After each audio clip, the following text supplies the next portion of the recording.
हरे कृष्ण कृष्ण कृष्ण हरे हरे, हरे राम राम राम हरे हरे। ॐ अज्ञानतिमिरान्धस्य ज्ञानाञ्जनशलाकया चक्षुरुन्मिलितं येन तस्मै श्रीगुरवे नमः। श्रीचैतन्यमनोभीष्टं स्थापितं येन भूतले स्वयं रूपकदा मह्यं ददाति स्वपदान्तिकं। वन्देऽहं श्रीयुतपदकमलं श्रीगुरून् वैष्णवांश्च वीडियो श्रीरूपं मत ऑन करिए। जातं सहगण रघुनाथान्वितं तं सजीवं साद्वैतं सावधूतं परिजनसहितं कृष्णचैतन्यदेवं श्री राधा कृष्ण पादान सहगण ललिता श्री विशाखान्वितांश्च नमयों विष्णुपादाय कृष्णपृष्ठाय भूतले श्रीमते भक्ति वेदांत स्वामिनिति नामिने। नमस्ते सारस्वते देवे गौरवाणी प्रचारिणे निर्विशेष शून्यवादी पाश्चात्य देशतारिणे हे कृष्ण करुणा सिंधु दीनबंधो जगत्पते गोपेश गोपिका कांत राधा कांत नमोस्तुते। नमो महावदान्याय कृष्ण प्रेम प्रदायते कृष्णाय कृष्ण चैतन्य नामने गौरत्विषे नमः। नमो ब्रह्मण्य देवाय गौ ब्राह्मण हिताय च जगद्धिताय कृष्णाय गोविंदाय नमो नमः। कांचन गौरांगी राधे वृंदावनेश्वरी वृषभानुसुते देवी प्रणमामि हरिप्रिये। कल्पतरुभ्यश्च कृपा सिन्धुभ्य एव च पतितानां पावनेभ्यो वैष्णवेभ्यो नमो नमः। जय श्री कृष्ण चैतन्य प्रभु नित्यानंद श्री अद्वैत गदाधर श्रीवासादि गौरभक्ता वृंद हरे कृष्ण कृष्ण कृष्ण हरे कृष्ण हरे, कृष्ण हरे हरे, राम हरे हरे राम हरे राम, राम राम हरे हरे। ओम नमो भगवते वासुदेवाय ओम नमो भगवते वासुदेवाय। ओम नमो भगवते वासुदेवाय ओम नमो भगवते वासुदेवाय। ओम नमो भगवते वासुदेवाय। ओम नमो भगवते वासुदेवाय। नारायणं नमस्कृत्य नारायणं नमस्कृत्य नरं चैव नरोत्तमं नरं चैव नरोत्तमं देवीं सरस्वतीं व्यासं देवीं सरस्वती व्यासं ततो जयमुदीरयेत्। ततो जयमुदीरयेत्। नष्टप्रायेष्व भद्रेषु नष्टप्रायेषु भद्रेषु नित्यं भागवत सेवया नित्यं भागवत सेवया। भगवती उत्तम श्लोके भगवती उत्तम श्लोके भक्तिर्भवती नैष्ठिकी। भक्तिर्भवति नैष्ठिके। हरे कृष्णा। हरे कृष्ण। उपस्थित वैष्णवों के चरणों में दंडवत प्रणाम। तो जैसा कि आप सभी जानते हैं, आज प्रभु जी मायापुर में नहीं है, वो किसी काम से कृष्णानगर गए हैं उनकी गाड़ी का लाइसेंस बनवाने के लिए। तो आज हमको यहाँ पर उन्होंने आदेश दिया है कि हम कुछ हरि चर्चा करें। यद्यपि जो उनका क्रम है श्रीमद् भागवतम का, वो तो नहीं होगा, किंतु श्रीमद् भागवतम के ही दशम स्कंद में जो 90 अध्याय हैं, जिसके ऊपर क्लास दासी दे रही है पिछले 17 दिनों से, तो आज उसी कृष्ण पुस्तक के 18वें दिन का सत्र हम शुरू करेंगे, जिसमें हम पिछले यानी कि 17वें दिन के सत्र में चर्चा कर चुके हैं कि किस प्रकार से कन्हैया ने अघासुर का वध किया। और अघासुर का वध करके जब कृष्ण अपने सखाओं को लेकर के आए, तो 1 साल के बाद जो है कृष्ण के सखाओं ने अपने घर वालों को ये बात बताई कि आज हमारे लाला ने जो है आघासुर को मारा। परीक्षित जी महाराज वहां पे प्रश्न किए थे श्री सुखदेव गोस्वामी से कि ब्रह्मन कालांतर कृतम तत्कालीनम कथम भवेत यत कौमारे हरिकृतम पौगंडे परिकीर्तितम, कि ऐसा क्यों हुआ गुरुदेव कि जो लीला भगवान ने कुमारावस्था में की थी, यानी कि 5 वर्ष की अवस्था में की थी, वो 6 वर्ष की अवस्था में यानी पौगंड अवस्था में जाकर के क्यों प्रकाशित हुई, क्यों ब्रजवासियों को वो 1 साल बाद पता चली, उसके पीछे क्या रहस्य है ना। तो इस पे हम चर्चा करेंगे। उससे पहले हम कल के सत्र में जो भी आप प्रभु जी के द्वारा सुने उसका हम थोड़ा ओवरव्यू लेते हैं। तो हम शुरुआत करेंगे सबसे पहले हमारे छोटे से वैष्णव से, मुरारी से, जो कि अपनी मीठी मीठी बोली में थोड़ा सा कुछ सुनाएंगे हमको। Over to you Murari. Hare Krishna. सुना सुना सुना।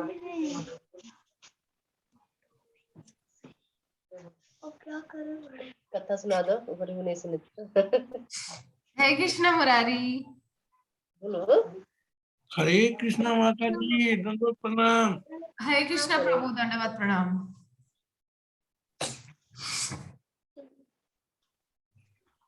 हरे कृष्णा माता जी।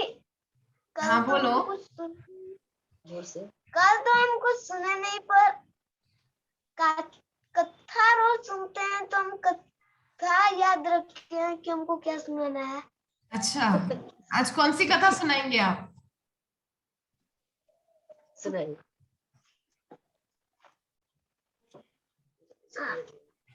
हरे कृष्णा माता जी। हरे कृष्णा। दंडवत प्रणाम।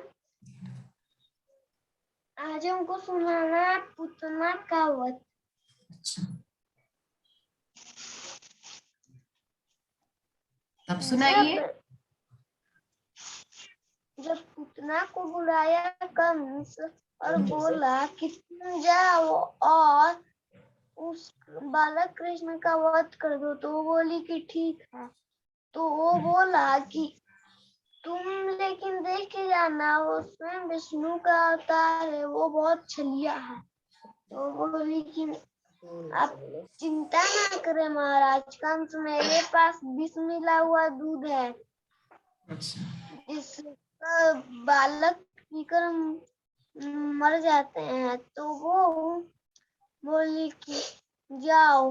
तो गई और अपना भेष बदल के राजमहल में प्रवेश किया और उनको अपने गोद से उठाई और दूध पिलाने लगी।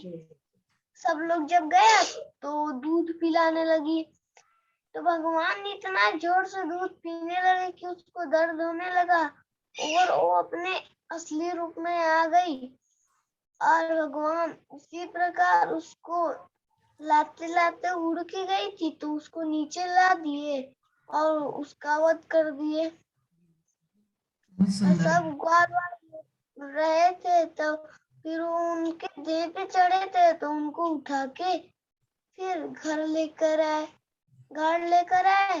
तो फिर उसको उनको झूला झुलाया गया और फिर इसी प्रकार भगवान कृष्ण ने अपना का वध किया। बहुत सुंदर।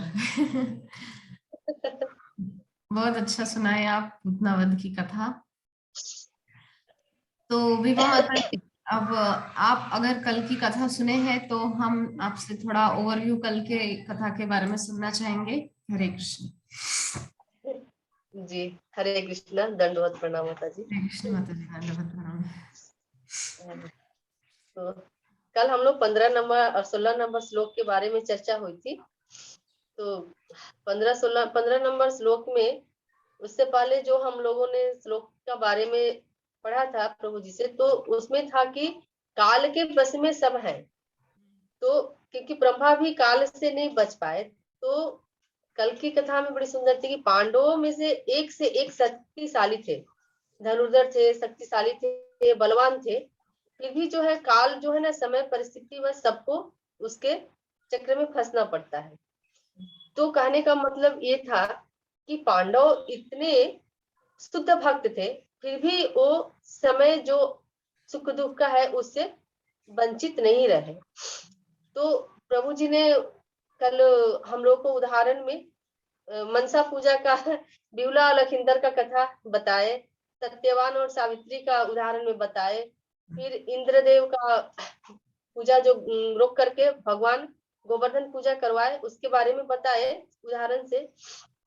तो कहने का मतलब है कि समय के अनुसार काल के बस में सब है, समय से सब चीज होता है। तो यहाँ भीष्म देव जो है, तो भीष्म महाराज इतने धर्मनिष्ठ, इतने सत्य मार्ग पर चलने वाले हैं, फिर भी उनकी पराजय हुई क्योंकि वो अधर्म के साथ दे रहे थे। लेकिन पांडव जो धर्म के पथ पर चलते थे और अपने मार्ग को नहीं छोड़े, इतनी विषम परिस्थिति आई लेकिन फिर भी वो अपने मार्ग से पथभ्रष्ट नहीं हुए, भगवान के प्रति शरणागति होते हुए भी अपने सारे कार्य को की। क्योंकि इतने सारे उनके साथ परिस्थितियां आई, लक्षागृह में जलाया गया उनको, भीम को विष पिलाया गया, तो इस प्रकार से बहुत सारे ये हुआ, 5 पुत्रों का वध कर दिया गया, लेकिन फिर भी वो अपने विषम परिस्थिति में भी भगवान के पर समर्पित रहे और भगवान को ही अपना सर्व कुछ मान करके सभी कार्य को करते रहे। अभी सभी कष्टों को झेलते रहे, सहते रहे, कभी भगवान को कंप्लेन नहीं किया कि मेरे साथ ऐसा क्यों हो रहा है। तो विष्णुदेव कहते हैं कि ये जो भगवान की जो प्लानिंग है ना, इसको हम लोग नहीं समझ सकते हैं। भगवान क्या प्लान किसके साथ क्या करना चाहते हैं वो भगवान ही जानते हैं। बड़े बड़े विद्वान दार्शनिक जो है वो भी भगवान की लीला को समझ नहीं सकते हैं। तो हम लोग इस भौतिक जगत में रहने वाले ये जीव क्या जानेंगे भगवान की लीला के बारे में। फिर भी हम लोगों की भगवान का लीला को सुनना है, उन पर विश्वास रखना है और तर्क वितर्क नहीं करना है। भगवान की लीलाओं पर विश्वास रखते हुए उनके प्रति शरणागति होना है। तो इस प्रकार से कहते हैं कि भगवान का मास्टर प्लान चलता है, हमारा प्लान होता है, ऐसा हम लोगों ने जानते हैं। तो भगवान इसी प्लान के तहत जो भीष्म देव और पांडवों के प्रति, दुर्योधन के प्रति जो युद्ध हुआ, ये भगवान की एक प्लान थी कि इस व्यवस्था की तरह अधर्म का पराजय करना है और धर्म की स्थापना करना है। तो इस प्रकार से भगवान ने पांडवों की विजय कराई और कौरवों की पराजय हुई। तो हरे कृष्णा माता जी, दंडवत प्रणाम, इतना ही बोल पाएंगे अभी। कृष्णा माता जी, बहुत सुंदर आपने बताया। कल की जो कथा उसका पूरा सार आपने बता दिया। तो अब हमारे बीच में उपस्थित है प्राण मोहन प्रभु जी, उनसे हम थोड़ा निवेदन करेंगे कि कल की कथा का कुछ सार तत्व हमको बताने की चेष्टा करें। हरे कृष्ण। हरे कृष्ण माता जी।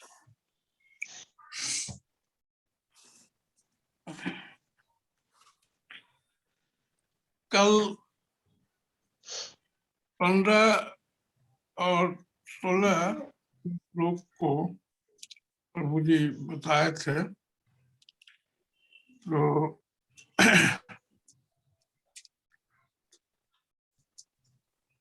कल 15 नंबर श्लोक में प्रभु जी बताए थे कि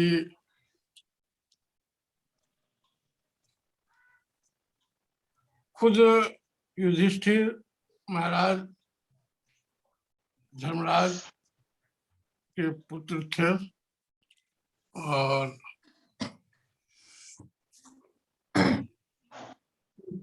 भीम गदाधारी और धनुर्धारी अर्जुन के रक्षक थे।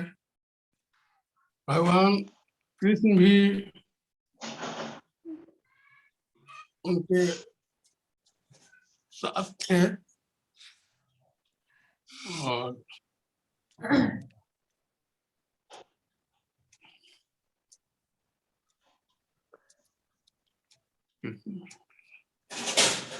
यदि आपको स्मरण नहीं आ रहा है तो कोई बात नहीं, विभा माता जी ने हमको सार तत्व बता दिया है कि कल जो श्लोकों पर प्रभु जी चर्चा किए उसका सार ये है कि यद्यपि भगवान के शुद्ध भक्त पांडव हैं, किंतु उनके जीवन में भी अथाह कष्ट आए हैं और ये हम सब जानते हैं।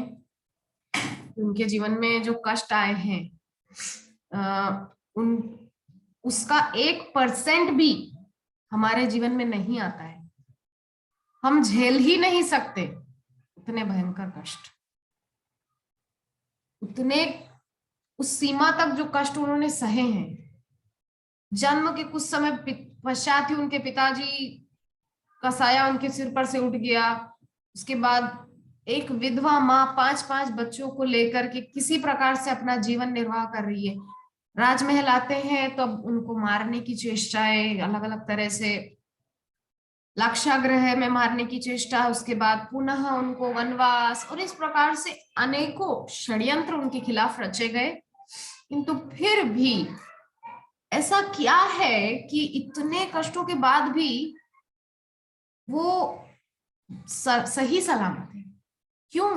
क्योंकि वे धर्म के पथ पर चलते हैं, और धर्मो रक्षति रक्षिता। यदि हम धर्म की रक्षा करेंगे तो निश्चय ही धर्म हमारी रक्षा करेगा। इसीलिए पांडवों ने कभी भी धर्म का मार्ग नहीं छोड़ा। ये नहीं सोचा अरे ठीक है, जैसे दुर्योधन कूटनीति कर रहा है हम भी कूटनीति करके जो है किसी प्रकार से राज्य पालेंगे। नहीं, उन्होंने जो सही तरीका था, क्षत्रिय धर्म जो था उनका, उसको निभाया, युद्ध किया, युद्ध में उन लोगों को पराजित किया, पराजित करने के बाद जो है राज्य प्राप्त किया। तो ये तो हुआ हमारा कल जो आपको क्लास प्रभु जी दिए थे उसका ओवरव्यू। आज हम लोग चर्चा करेंगे कृष्ण पुस्तक के 13वें अध्याय की, जिसका नाम है ब्रह्मा द्वारा बालकों तथा बछड़ों की चोरी। क्योंकि पिछले यानी कि 17वें दिन के सत्र में चर्चा हुई थी कि भगवान ने अघासुर का वध किया है। हाँ, तो अघासुर का वध करके भगवान सबको अपने संगी साथियों ग्वाल बालों को लेकर आए हैं, और उन्होंने अपने अपने घर में 1 साल के बाद वो घटना बताई है। तो परीक्षित प्रश्न किए, अब शुकदेव जी इस अध्याय के द्वारा उस प्रश्न का उत्तर दे रहे हैं। अब यहाँ क्या हो रहा है कि जब महाराज परीक्षित ने प्रश्न किया कि ग्वालों ने अघासुर की मृत्यु के पश्चात 1 वर्ष तक उसकी चर्चा क्यों नहीं की, तो शुकदेव गोस्वामी अत्यंत प्रोत्साहित हुए। उन्होंने कहा, हे राजा, आप अपनी उत्सुकता के कारण कृष्ण की दिव्य लीलाओं को नवीनता प्रदान कर रहे हैं। ये जो कृष्ण की कथा सुनने का लौल्य है ना, जो कृष्ण की कथा सुनने के प्रति जो कि चूक ना जाए हम एक दिन भी कथा से, जो कृष्ण कथा का के प्रति प्रेम है, अगाध प्रेम, ये परीक्षित जो है बार बार प्रश्न कर करके शुकदेव जी महाराज को अत्यंत प्रसन्न करते हैं। शुकदेव जी महाराज गदगद होते हैं कि देखो इनके अंदर कथा सुनने का कितना प्रेम है, कितना लौल्य है ना। तो इस प्रकार से शुकदेव जी क्या बोल रहे हैं यहाँ पे, शुकदेव गोस्वामी बोल रहे हैं कि आप ये जो बार बार उत्सुकता दिखा रहे हैं ना राजन, कि ये लीला कैसे हुई थोड़ा विस्तार से बताइए, वो लीला कैसे हुई थोड़ा विस्तार से बताइए। तो आप जब ये बार बार जिज्ञासा करते हैं तो उससे जो है कथा को नवीनता मिल रही है, नए नए प्रसंग उभर के आ रहे हैं। शुकदेव जी के सामने वहां पोथी नहीं रखी हुई थी जिसको देख देख के शुकदेव जी वहां पे व्याख्या कर रहे थे। ठीक है, वो एक के बाद एक क्रम से उनको लीला याद आ रही थी, वो वहां पे विस्तार कर रहे थे। ठीक है, तब आगे कह रहे हैं कि कहा जाता है कि यह भक्त का स्वभाव है कि वह कृष्ण के विषय में श्रवण तथा कीर्तन करने में अपना मन, शक्ति, वाणी, कान सभी कुछ लगा देता है। तो हम सभी जानते हैं नवदा भक्ति, जिसके विषय में एक सेमिनार हुआ था, तो उसमें हम चर्चा किए थे। क्या था वो यही था कि प्रत्येक इंद्री से कृष्ण की सेवा हो, कृष्ण चिंतन हो, कृष्ण स्मरण हो, है ना। तो जो शुद्ध भक्त होता है भगवान का, वो यही करता है।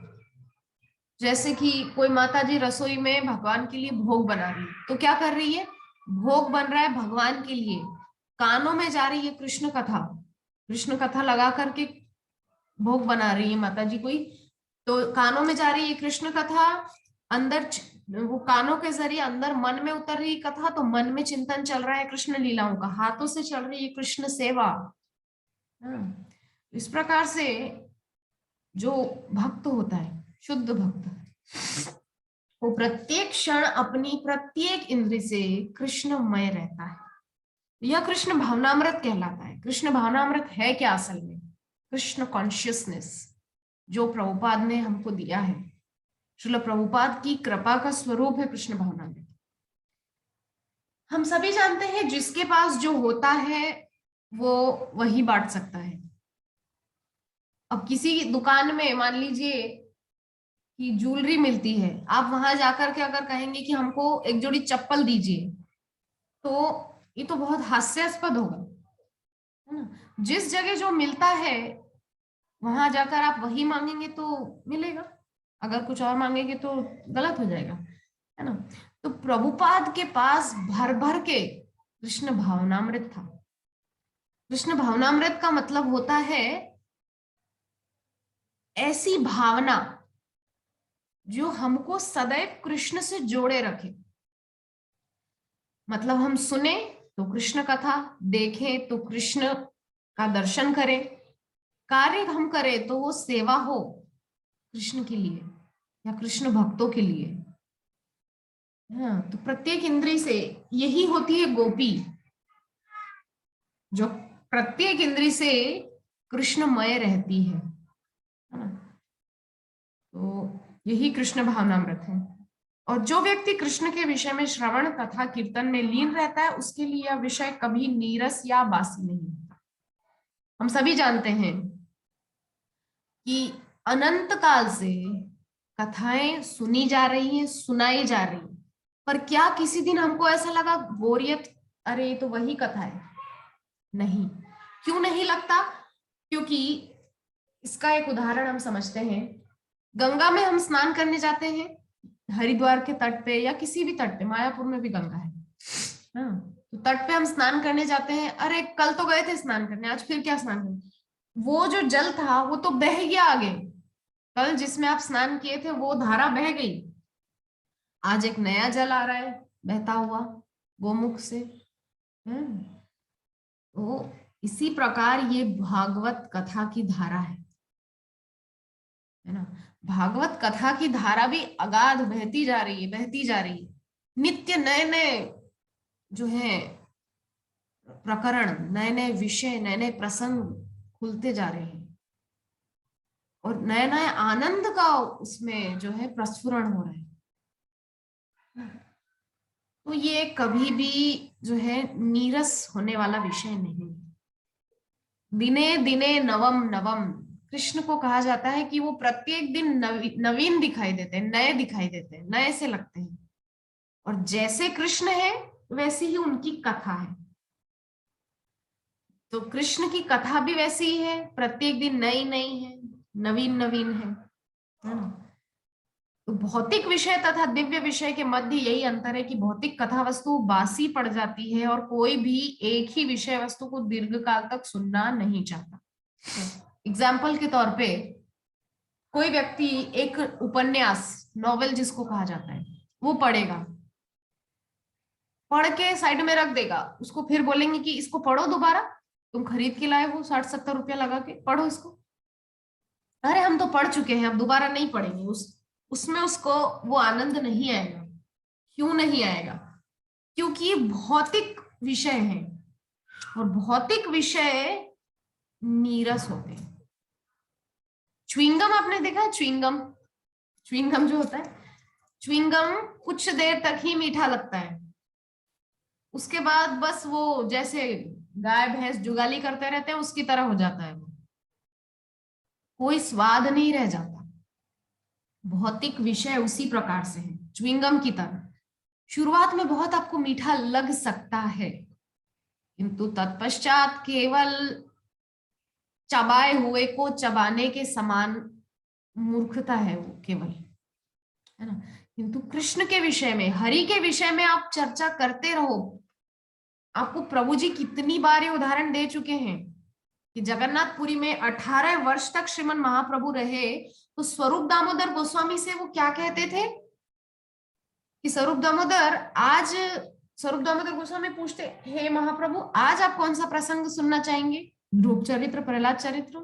18 वर्षों तक ध्रुव चरित्र, प्रहलाद चरित्र सुना है। प्रहलाद चरित्र सप्तम स्कंद में है और ध्रुव चरित्र चतुर्थ या पंचम स्कंद, चतुर्थ स्कंद में है। हाँ? तो ऐसे जो है तृतीय चतुर्थ स्कंद में, अभी थोड़ा मुझे कंफ्यूजन हो रहा है, किंतु जो भी है केवल 2 स्कंद ही मात्र सुनते थे। और प्रहलाद जी का चरित्र तो सप्तम स्कंद की शुरुआत से नहीं, बीच में जाकर के सप्तम स्कंद शुरू होता है, प्रहलाद चरित्र शुरू होता है। तो श्रीमन महाप्रभु सब समय बस वो कुछ अध्यायों को ही सुनना चाहते थे। क्यों? क्योंकि नीरसता नहीं आती, ये बासी नहीं होते, ये पुराने नहीं होते हैं, है ना। इसीलिए इतने सुंदर सुंदर हरि के विषय हैं, भगवत विषय हैं, कृष्ण के विषय में चर्चा यदि की जाए तो वो सब समय नवीन रहती, नूतन रहती। यही है कृष्ण भावनामृत, कि हमको कभी भी, हम हरि नाम रोज जपते हैं, 16 माला का नियम जो है उसके हिसाब से। तो किसी दिन आपको लगा अरे कल तो जपा था 16 माला, अब आज फिर से जपना है क्या? वही तो है 16 माला, फिर से 16 माला करने का क्या मतलब है? वही हरे कृष्ण कृष्ण कृष्ण हरे हरे, हरे राम राम राम हरे, फिर से वही करना है, क्या मतलब है? किंतु नहीं, इसमें कभी कुछ पुरानापन लगता ही नहीं है, हमेशा नूतन लगता है, हमेशा नया नया सा लगता है। हाँ? तो इसलिए हमको चाहिए कि हम कभी भी हमारे अंदर ऊब ना आए इन चीजों से, और आ सकती नहीं। हरि जैसे भगवान का है नाम, रूप, लीला, धाम। नाम यानी कि जो हम जप करते हैं रोज, कभी पुराना नहीं लगता, सदैव नवीन। रूप यानी कि भगवान को आप जाके दर्शन करो, रोज नए नए से लगते हैं। लीला यानी कि उनकी कथाएं कभी पुरानी नहीं होती, नित्य नवीन होती हैं। उसके पश्चात धाम। धाम में आप चाहे जितनी बार जाओ, आपको ऐसा नहीं लगता है तो देखा हुआ है सब, फिर से देखने का मन करता है। हम रहते मायापुर में है, किंतु मंदिर तो रोज जाते ही हैं। उसके अलावा भी जो निमाई जन्म स्थान है, जो महाप्रभु की जन्मस्थली है, हम बहुत बार दर्शन कर चुके हैं, फिर भी थोड़े थोड़े दिनों में ऐसा लगता है कि चलो फिर से जाकर के दर्शन करें, बहुत दिन हो गए दर्शन नहीं किए। वो इतना अलौकिक स्थल है ना, बहुत अलौकिक है सच में। निमाई जन्म स्थान जो है बहुत अद्भुत धाम है, जो मंदिर है यहाँ पर योगपीठ। तो इसका तात्पर्य ये है इतनी व्याख्या करने का कि भगवान के विषय कभी नीरस नहीं होते। तो भौतिक वस्तु जो है वो पुरानी हो जाती है, और कोई भी एक ही विषय वस्तु को दीर्घ काल तक सुनना नहीं चाहेगा। हमने उपन्यास का उदाहरण दिया ही है ना। किंतु जहां तक दिव्य कथा वस्तु का संबंध है, यह तो नित्य नव नवायमान कहलाती है। आप सब लोग कथा सुन रहे हैं, कितने कितने उदाहरण हैं जो प्रभु जी एक बार से कई बार, ज्यादा बार दे चुके हैं। लेकिन क्या कभी आपको ऐसा लगा अरे ये तो वही की वही कथा है, बोरियत लगती? नहीं लगती, बोरियत हो ही नहीं सकती, क्योंकि कृष्ण कथा इतनी सरस होती है ना, माधुर्य रस से भरी हुई, वात्सल्य रस से भरी हुई, मतलब सभी रस भर भर के होते हैं इसमें, है ना। इसीलिए दिव्य कथा वस्तु जो है वो कभी नीरस नहीं होता। इसका अर्थ यह हुआ कि कोई चाहे तो भगवान के विषय में कितना भी कीर्तन तथा श्रवण करता रहे, किंतु वह कभी थकता नहीं, अपितु वह अधिकाधिक सुनने के लिए उत्सुक रहता है ना। जैसे आप लोगों को कथा रोज सुनने को मिलती है, आप पुनः अगले दिन 3 बजे जुड़ जाते हैं, किस लालच में? अरे आज फिर कथा सुनेंगे। हाँ, तो ये जो लालच है कथा के प्रति, ये सदैव होना चाहिए। जैसे कि चर्चा पहले भी हुई है कि हमारे ये जो विकार हैं, विकार होते हैं सभी में, कोई बचा हुआ नहीं है। काम, क्रोध, लोभ, मोह, लोभ इत्यादि सब कुछ सब में है। किंतु बहुत ये इसके ऊपर चर्चा होती है कि इनको किस प्रकार से दूर किया जाए, किस प्रकार से इनको अपने जीवन से हटाया जाए। देखिए ये तो असंभव सी बात है। हमको करना क्या है? हमको इन विकारों का मुख कृष्ण की ओर कर देना है। जैसे गोपियों ने अपना काम कृष्ण की तरफ मोड़ दिया, ठीक है। तो यहाँ पे 10 मिनट बाद ये मीटिंग पूरा हो जाएगा, हम पुनः जुड़ जाएंगे। तो जैसा कि हम सभी जानते हैं, कृष्ण के प्रति गोपियों ने अपना काम समर्पित कर दिया। इसी प्रकार से क्रोध, शिशुपाल, जरासंध, कंस, इनके अंदर क्रोध था कृष्ण के लिए। क्या मिला? मुक्ति मिल गई। नरकों में सड़े नहीं है, वो मुक्ति को प्राप्त किए हैं। तो इस प्रकार से जो लोभ है वो संसार की चीजों से हटा करके अगर कृष्ण विषयों में लगा दिया जाए, हमारे अंदर जो लोभ है, किस प्रकार का लोभ हो? कथा के प्रति लोभ हो, नाम जप के प्रति लोभ हो, हाँ, दर्शन के प्रति लोभ हो, दौड़ दौड़ के मंदिर जाना है रोज दर्शन करने। तो इस प्रकार से जो है नाम रूप लीला और धामवास के प्रति लोभ हो, इस प्रकार से हमारे लोभ लालच को डाइवर्ट कर देना, उसकी दिशा बदल देना है बस, और कुछ नहीं करना है। आप देखेंगे जीवन जो है वो अत्यंत रसमय हो जाएगा, है ना। तो गुरु का कर्तव्य है कि वह अपने जिज्ञासु तथा निष्ठावान शिष्य को सारी गुह्य कथा वस्तु बता दे। इस प्रकार शुकदेव गोस्वामी यह बताने लगे कि अघासुर वध की चर्चा 1 वर्ष तक क्यों नहीं चलाई गई। तो 1 वर्ष तक क्यों ये कथा ग्वाल बालों ने अपने घर में जाकर नहीं कही? भगवान कृष्ण अपने मित्रों को अघासुर के मुख से निकालकर और उस असुर का वध करने के पश्चात पुनः कहां पे आ गए थे? यमुना के तट पे। उनका वो चल रहा था, सहभोज चल रहा था, सब साथ में बैठ के खा रहे थे, एक दूसरे का झूठा खा रहे थे, एक दूसरे को अपने हाथ से खिला रहे थे, एक दूसरे के हाथ से लूट खसोट करके खा रहे थे। एक बोलता है ये मेरी मैया ने आज बहुत सुंदर बनाया, अच्छा तू अकेलो खाएगा का लाम खुदे। हाँ, इस प्रकार से जो है छीना झपटी करके खा रहे हैं जो सारे ग्वाल बाल हैं। तो कृष्ण क्या कर रहे हैं? कृष्ण जब चले थे वहां से, जब घर से आए थे, तो कृष्ण को माँ ने दिया था, क्या दिया था? दही दिया था, ताजा दही, माखन, रोटी इत्यादि सब ग्वाल बाल अपने अपने घरों से सब लेकर आए हैं। तो यहाँ पर जो है यमुना के तट पर वापस आ गए हैं और क्या कह रहे हैं अपने मित्रों से? देखो ना, यह स्थान कलेवा करने तथा यमुना के रेतीले तट पर खेलने के लिए कितना सुंदर। आखिर तो सब बच्चे ही हैं, खाना और खेलना, काम क्या है बच्चों को? ग्वाल बाल जो है सब छोटे छोटे बच्चे हैं, 5-5 साल के छोटे छोटे बच्चे हैं। तो उन बच्चों को खाना और खेलना बस 2 ही काम आता है। तो उनको लगा वो जगह बहुत सुंदर है, अब यहाँ पर बैठ के हम सब मिलकर के खाएंगे और फिर खेलेंगे। सब निश्चय करके एक बड़ा सा घेरा बना के बैठ गए।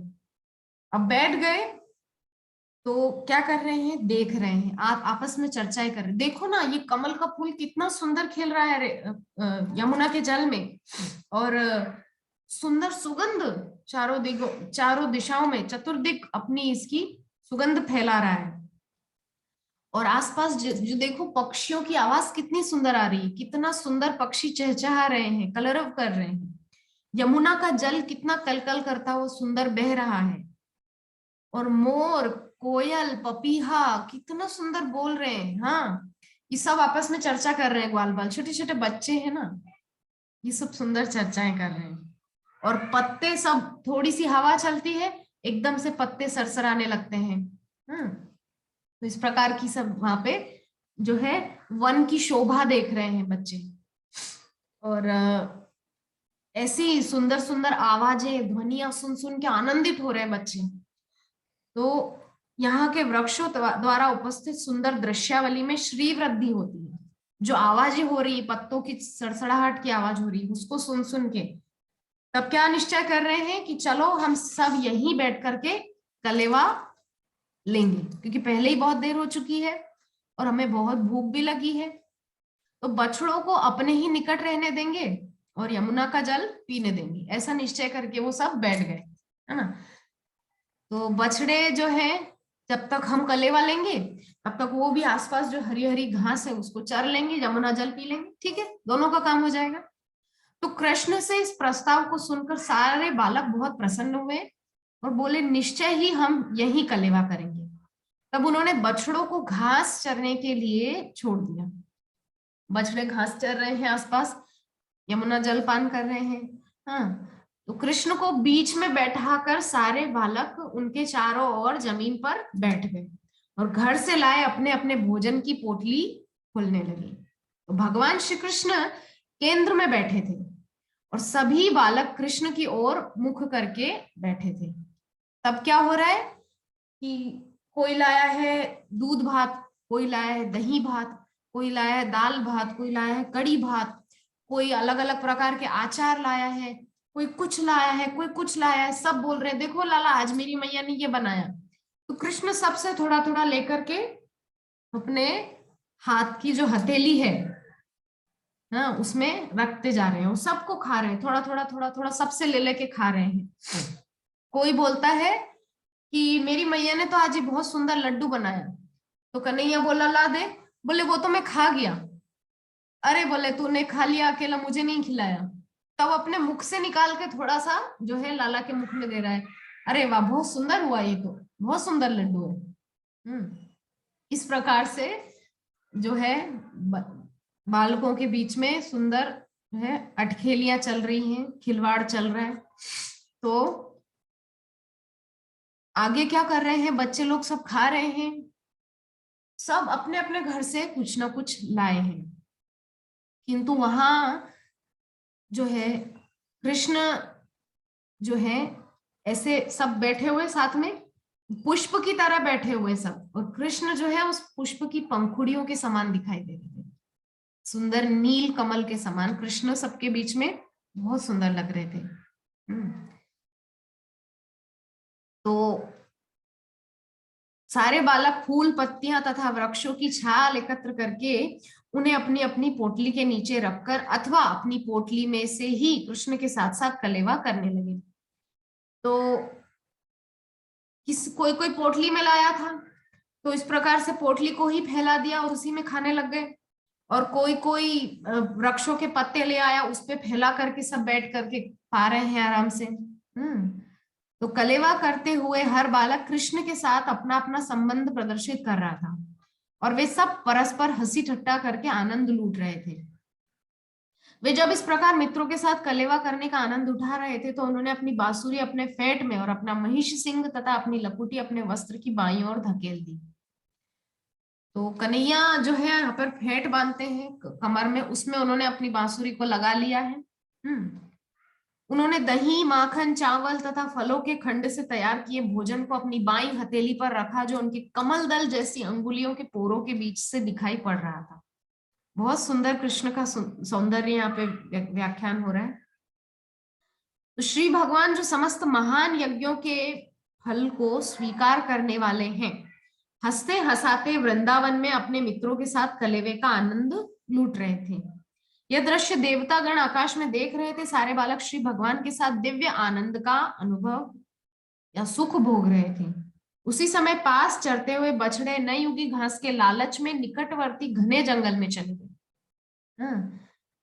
तो क्रमशः दृष्टि से ओझल हो गए। सारे बछड़े जो बिल्कुल आसपास ही थे वो घने जंगल में चले गए अंदर की तरफ, नई घास खाने के लालच में।